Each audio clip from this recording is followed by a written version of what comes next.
A paz do Senhor, queridos! Estamos iniciando mais uma videoaula subsídio de seu canal EBD Fácil Motivadora. E na aula de hoje nós estaremos comentando a lição de número 6 das lições bíblicas adultos, que tem como título o livro de Esté. Nós estamos dando prosseguimento aos nossos estudos bíblicos deste trimestre, o qual estamos comentando o tema o Deus que governa o mundo e cuida da família. Os ensinamentos divinos nos livros de Ruth e Esté para a nossa geração. Hoje, lição 6, o livro de Esté. O texto áureo encontra-se em Esté, capítulo 4, versículo 14. Porque se de todo te calares, neste tempo, socorro e livramento doutra parte virá para os judeus, mas tu e a casa de teu pai perecereis. E quem sabe para tal tempo como este chegaste a este reino. Verdade prática. A perfeita vontade de Deus é nos guiar por caminhos que levem ao cumprimento de seus eternos propósitos. A leitura bíblica em classe encontra-se em Esté, capítulo 1, dos versículos 1 ao versículo de número 9. Então vamos iniciar a nossa lição de número 6, o livro de Esté. Nesta lição, meus amados irmãos, como os irmãos já estão familiarizados quanto ao que nós estamos estudando, o livro de Ruth, concluímos semana passada, até a lição 5. Desta lição de hoje, lição 6, a lição 13, estaremos enfocando o livro de Esté. Então hoje nós vamos fazer uma introdução ao livro de Esté. Uma introdução ao livro de Esté. Então, a lição de hoje é no mesmo molde da lição de número 2, da qual fizemos uma introdução ao livro de Ruth. E hoje estaremos dando início ao estudo do livro de Esté e vamos fazer uma introdução ao livro de Esté. E nós vamos perceber diferenças entre um e outro. Nós estamos saindo do período dos juízes e estamos agora indo para o período pós-exílio, ou seja, um período distante em anos e distante também em localidade geográfica, porque os acontecimentos do livro de Ruth foram narrados que aconteceram justamente em Belém e em Moabe, ou seja, em Israel. Entretanto, os acontecimentos do livro de Esté vão se dar única e exclusivamente no reino da Babilônia. Então, isso que nós vamos entender e perceber. Pois bem, dando início ao nosso assunto aqui, o autor vai falar no primeiro tópico sobre a organização do livro. A categorização de Esté. Neste ponto aqui, nós vamos perceber da mesma forma que nós comentamos no livro de Ruth, vai ser aqui o acontecimento no livro de Esté. O livro de Esté, dentro da Bíblia hebraica, o autor não colocou essa divisão aqui como fez no livro de Ruth, mas nós vamos seguir os mesmos moldes. Dentro da Bíblia hebraica, o livro de Esté, ele está na terceira seção, que é a seção conhecida como os Escritos.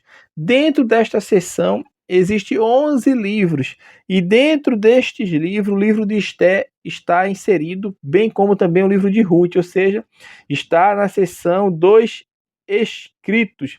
E nesta seção, também como o livro de Ruth estava, o livro de Esté vai integrar os Megilot, ou seja, os 5 livros curtos lidos anualmente nas festas judaicas. Nós vimos que o livro de Ruth ele é lido na festa de Pentecoste. E o livro de Esté é lido justamente na festa do Purim, que teve início justamente nos acontecimentos que foram narrados no livro de Esté. Então, o livro de Ruth ele é lido na festa das semanas ou na festa de Pentecoste, e o livro de Esté é lido nas festas do Purim. Este é o primeiro ponto. Segundo ponto que nós vamos ver dentro dessa categorização do livro de Esté é que, da mesma forma como o livro de Ruth, na Bíblia cristã, ou seja, na Bíblia que nós usamos, ele está inserido dentro do contexto dos livros históricos, Esté, da mesma forma, também está dentro do livro histórico, ou seja, na nossa Bíblia, Esté é faz parte dos livros históricos. Então, este é o primeiro subtópico da nossa lição. O segundo subtópico deste tópico vai falar sobre características literárias. O livro de Esther tem 10 capítulos. O estilo narrativo ele é menos diálogo, dialógico do que o livro de Ruth. No livro de Ruth nós vamos muito os personagens dialogando entre si, ou seja, a narrativa é mais de diálogo. Já no livro de Esther é diferente. É mais, percebemos aqui, mais o narrador narrando a história do que as falas dos próprios personagens. Então esse é um estilo do livro de Esther, é uma característica literária, como o autor sugere aqui. E dentro dessa característica literária, nós vamos perceber que quando nós vamos fazer um exame das principais alusões históricas do livro de Esther, tem confirmado justamente a exatidão das escrituras do livro de Esther, dos escritos do livro de Esther. Porque nós vamos ver os acontecimentos desse livro, eles podem ser, meu irmão, harmonizados com o que se conhece de outras fontes a respeito do reinado de Assuero. E, sobretudo, o seu caráter, ele é reconhecido o mesmo, reconhecidamente o mesmo, ou seja, a Bíblia fala de um caráter de Assuero, conhecido como Xerxes, dentro da história, e na história, em outras fontes, nós vamos ver que o que a Bíblia fala coaduna justamente com o que a história também fala sobre esse rei persa. E nós vamos ver também que a expansão do Império Persa, bem como a sua capital, as minúcias dos costumes que foram observados na corte, tais como o uso de cavalos para correio, para de posta, né? A proibição de lamentações, o do enforcamento como pena de morte, tudo isso é exemplo do mundo genuinamente persa em que a ação ela tem lugar.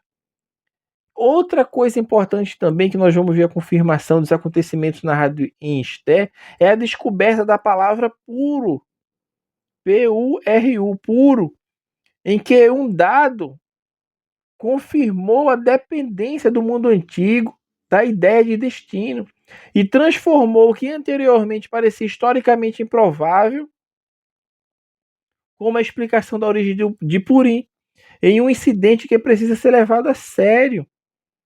Então há muitas evidências que mostram de fato que o livro de Esther é de fatos verídicos que aconteceram, fatos que são comprovados com muitas similaridades, vamos falar assim, parecidos e iguais ao que é narrado no livro de Esther. Então a história ela se coaduna e isso tende a cada vez mais, meu irmão, ficar uma máxima, porque cada descoberta que vão fazendo, cada escavações, descoberta, descobrimentos, vai sempre coadunar com o que está na palavra de Deus, porque ela é inerrante, infalível e suprema, meu irmão.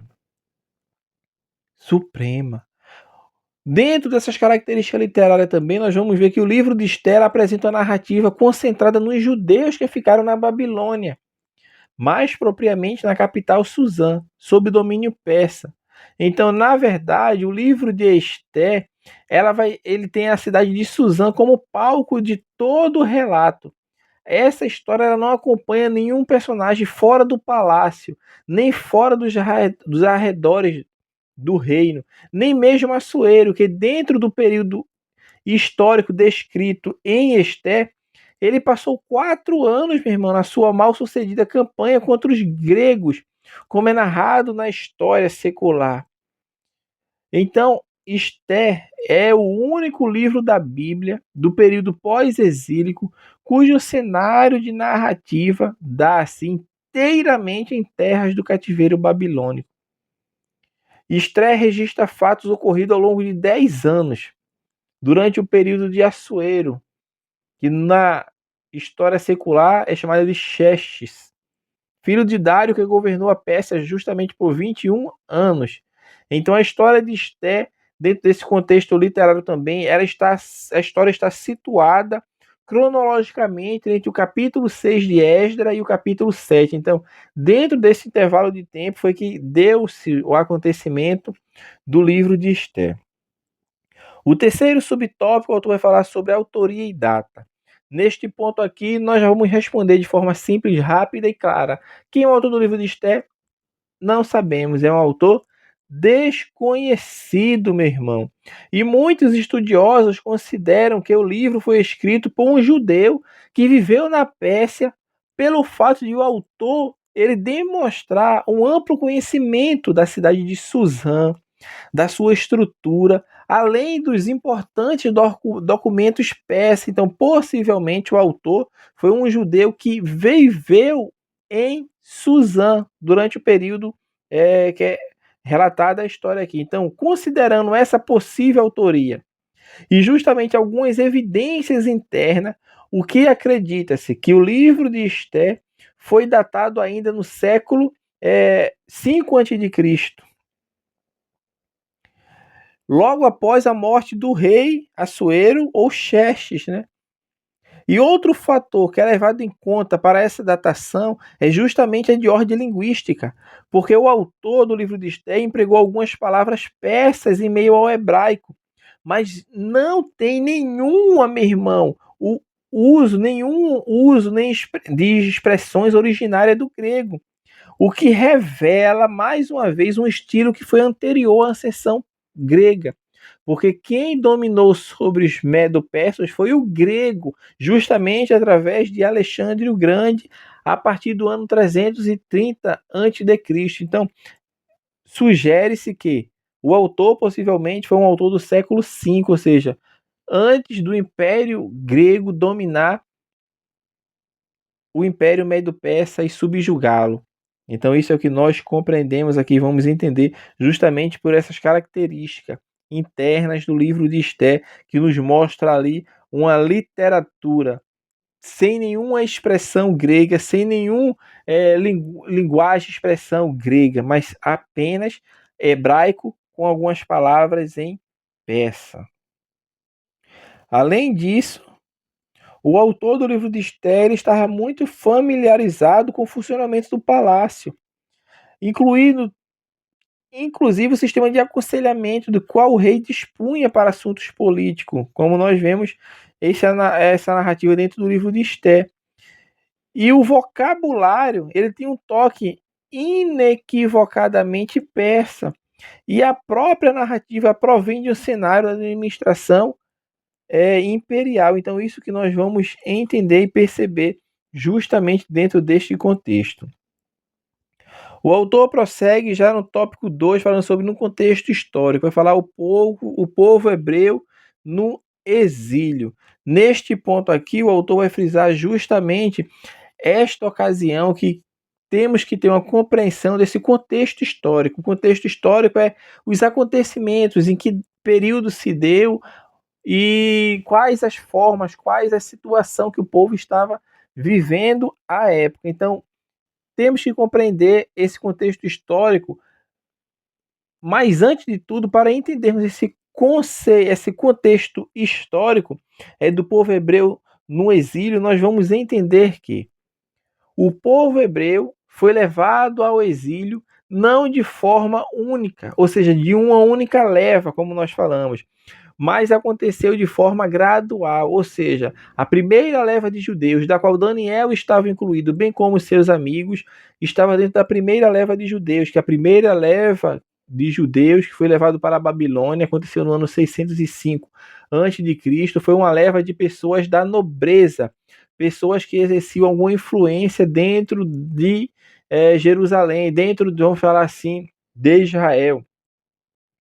Então, neste ponto aqui, que nós vamos perceber do reino de Judá, o alto escalão é levado na primeira leva. Aqui nós estamos falando unicamente do reino do sul, porque o reino do norte, 100 anos aproximadamente antes, já foi levado cativo, não pela Babilônia, mas pelos assírios, no ano 722 a.C. Então, aqui que nós estamos falando é do reino de Judá, composto pelas tribos de Judá e de Benjamim, reino do sul, reino de Judá, levado cativo pela Babilônia. Então a primeira leva foi essa leva. A segunda leva levou alguns trabalhadores, alguns profissionais que exerciam algum ofício dentro do reino de Judá foram levados na segunda leva, que aconteceu no ano 597 a.C. Nessa leva aqui, só por curiosidade, o profeta Ezequiel foi levado nessa leva. E a última leva foi quando a cidade foi destruída, quando os muros foram derrubados e quando o templo de Salomão foi destruído, justamente no ano de 586 a.C. Foi quando se deu a última leva, foram levados todos para a Babilônia.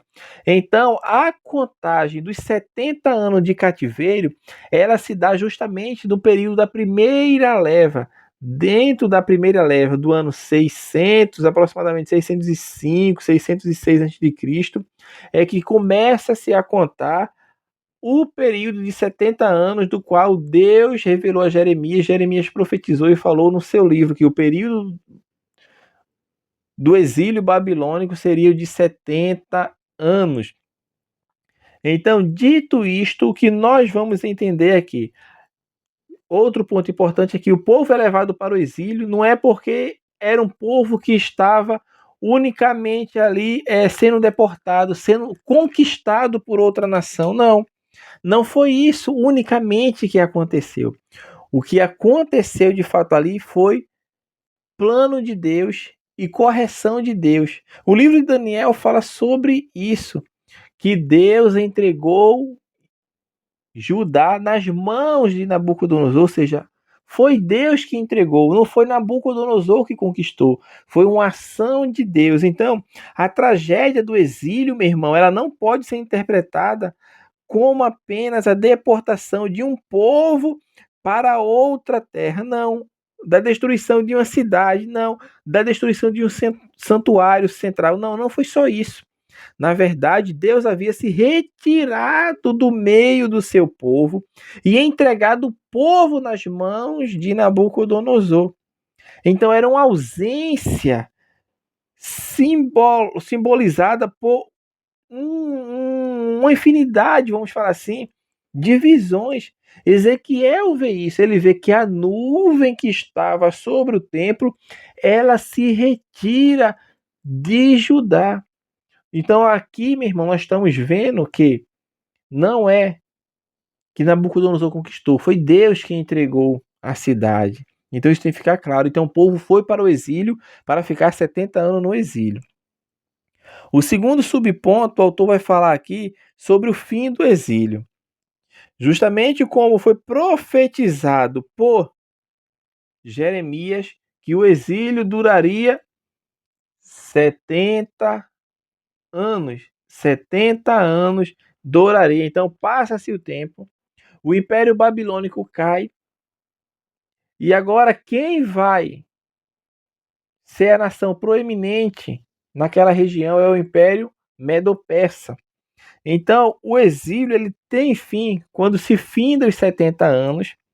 Deus já tinha profetizado que iria levantar um chamado Ciro, que iria libertar o povo, permitir, vamos falar assim, o povo de voltar à sua terra. E justamente foi o que aconteceu.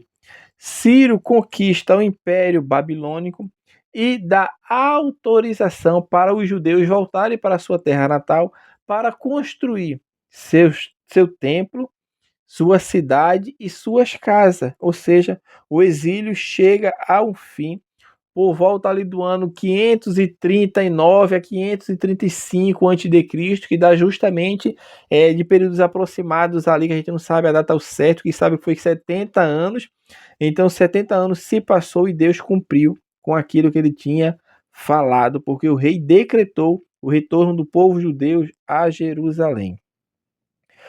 O terceiro subtópico, o autor vai falar sobre o pós-exílio. Neste ponto aqui, o autor vai falar justamente sobre como se deu o retorno dos judeus à sua terra natal. Vemos que houve 3 levas de cativos. Para a volta para Jerusalém aconteceu também em 3 movimentos. O primeiro movimento, o primeiro grupo, e é o maior deles, que volta, é de aproximadamente 50 mil pessoas. Então, esse primeiro grupo, que foi liderado por Zorobabel, volta a Jerusalém em torno de 50.000 pessoas. Estima-se que na Babilônia estava vivendo, meu irmão, 1 milhão ou mais de judeus. Observe a disparidade das pessoas que foram para voltar. De mais de 1 milhão de pessoas, 50.000 aderiram ao chamado de Deus. Porque Deus assim falou, que o povo iria ficar 70 anos no cativeiro e depois iria voltar para a sua terra. Mas Deus nunca age contra a vontade humana. Então não voltou todo mundo. Então a esmagadora maioria dos judeus decidiu pelo que parecia mais cômodo. E o que era mais cômodo para eles? Permanecer nas cidades que ocupavam na Babilônia. Tinham emprego, tinham casa, tinham famílias, não queriam ir para o certo, ou seja, reconstruir templo, cidade, casa, preferiram ficar na Babilônia. E esse primeiro retorno ele é narrado do capítulo 1 ao capítulo 6 do livro de Esdras. Então, o capítulo 1 ao capítulo 6 está retratando o primeiro grupo de judeus que volta. Esse primeiro retorno é narrado justamente do capítulo 1 ao capítulo 6. E nós falamos, e vamos falar novamente aqui, que entre o capítulo 6 e o capítulo 7 há um intervalo de 60 anos. Entre o capítulo 6 do livro de Esdras, de Esté, ao capítulo 7, há uma lacuna, um período de aproximadamente 60 anos. Já na segunda metade desse período, um verdadeiro hiato, que se passam os fatos do livro de Esté, que preenche uma data da história e dão-se durante o reinado de Xerxes no mundo secular. Fala de Assuero. A Bíblia fala Assuero, mas no mundo secular fala Xerxes. Depende da sua tradução, tem tradução que fala Xerxes também, que é o imperador persa. Então, fechada a história contada em Esté, entre o capítulo 6 e o capítulo 7 de Esdras, aí vai narrar-se o registro sagrado seguinte, que é aquele contido no capítulo 7 de Esdras, que é quando a narrativa agora aqui passa para o retorno do segundo grupo. Então, no capítulo 7 de Esdras, nós vamos ver que a partir deste ponto vai falar sobre o segundo grupo de judeus que vai voltar para Jerusalém. E sobre a liderança de quem? Justamente do sacerdote e do escriba Esdras. O segundo grupo volta com Esdras, menor que o grupo que voltou com Zorobabel. E já nos dias do rei Ataxerxes, que é o filho de Assuero, filho de Xerxes.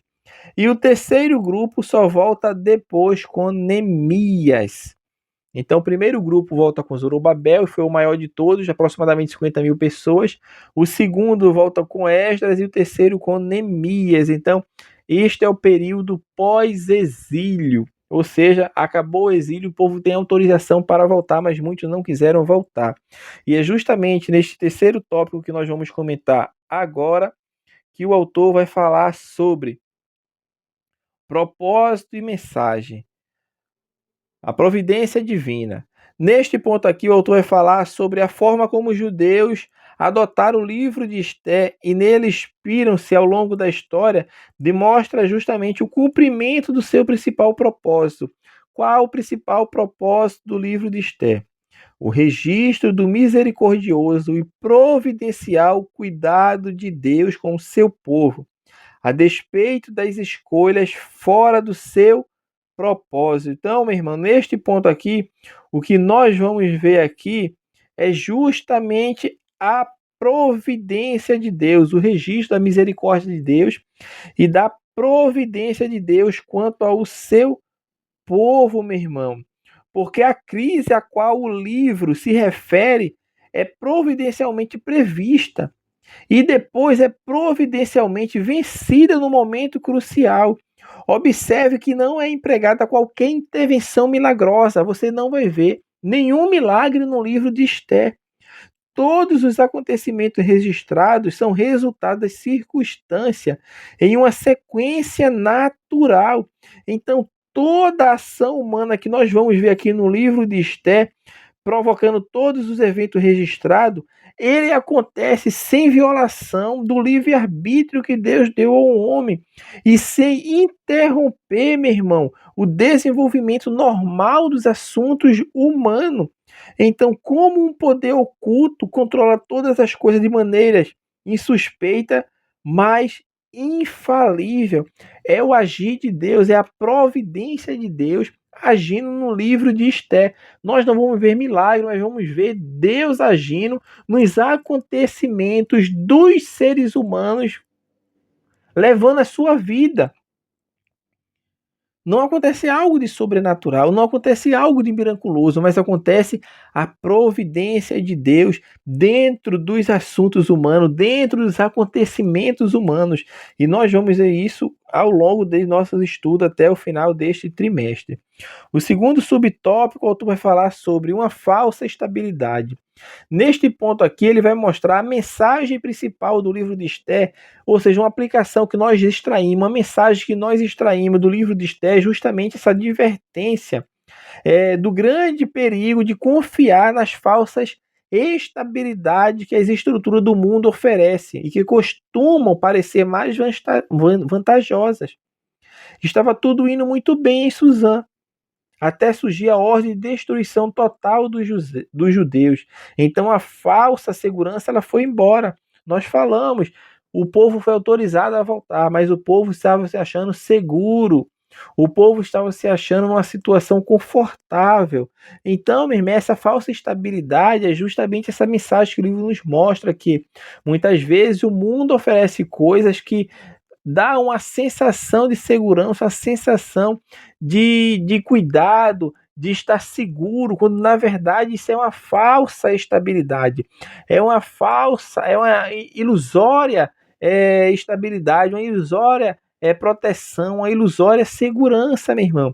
A pessoa ela está segura quando está debaixo da dependência divina, quando ela está debaixo da providência, da misericórdia de Deus, ou seja, quando ela está debaixo daquilo que Deus ortogou para cada um de nós, que é estarmos na sua presença em sinceridade do coração, fazendo a sua vontade, estando justamente no lugar onde Deus quer.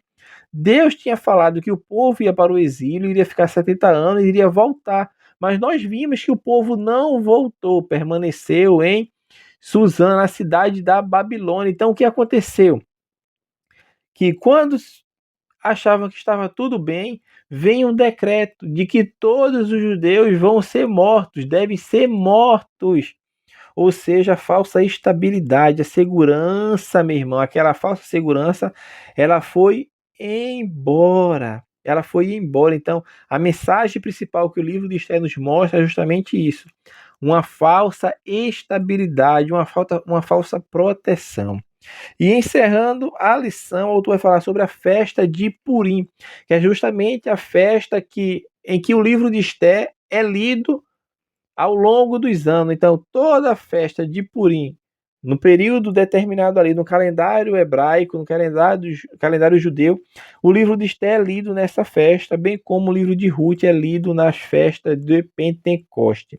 Neste ponto aqui, nós vamos ver que o Purim, ela vem justamente da palavra arcadiana pu, que ela é entendida como lançar sortes. Nós vamos estudar sobre isso ao longo até o final do trimestre. Mas antecipando aqui que o autor fala sobre a festa do Purim, tem esse significado de lançar sorte. Por quê? Porque Amã, ou Ramã, ele lança sorte justamente para decidir o dia em que os judeus seriam exterminados, porque ele vai pedir autorização ao rei para fazer um decreto que vinha exterminar o povo judeu, e o rei ali dá ouvido a Amã, e ele justamente faz esse decreto e lança sorte para decidir em que dia vai acontecer o extermínio do povo judeu da Babilônia. Mas não entendia ele que a situação foi invertida, foi revertida, vamos falar assim.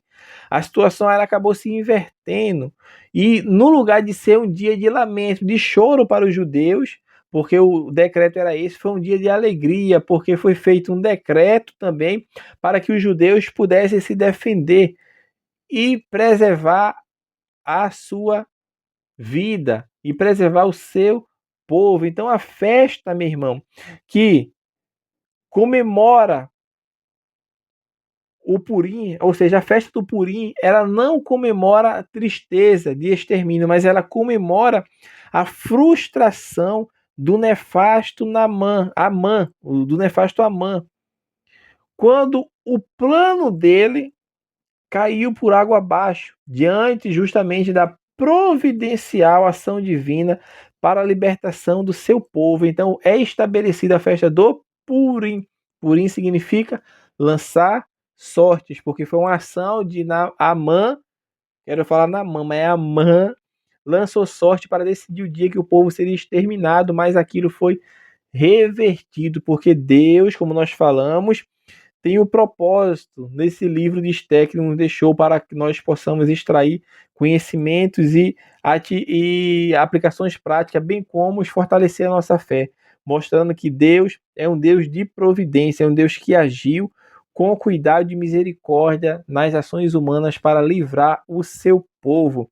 O inimigo perdeu mais uma vez, tentando exterminar o povo de Deus, da qual viria o Messias. Então, neste ponto aqui da festa de Purim, vai falar justamente isso. Essa festa ela é comemorada, né? E toda época da festa de Purim é lida o livro de Esté. Então a festa de Purim, que seria um dia de extermínio, de lamentação, se transformou em um dia de livramento e providência divina, em um dia de esperança para o povo de Israel. Então, assim, meus irmãos, nós estamos encerrando a lição de número 6, uma lição introdutória ao livro de Esté. Da lição 7 a 13, nós estaremos adentrando dentro dos assuntos que vão ser relatados, comentando, no caso, para entendermos o que aconteceu e extraindo aplicações práticas para a nossa vida, porque o ensino é justamente isso.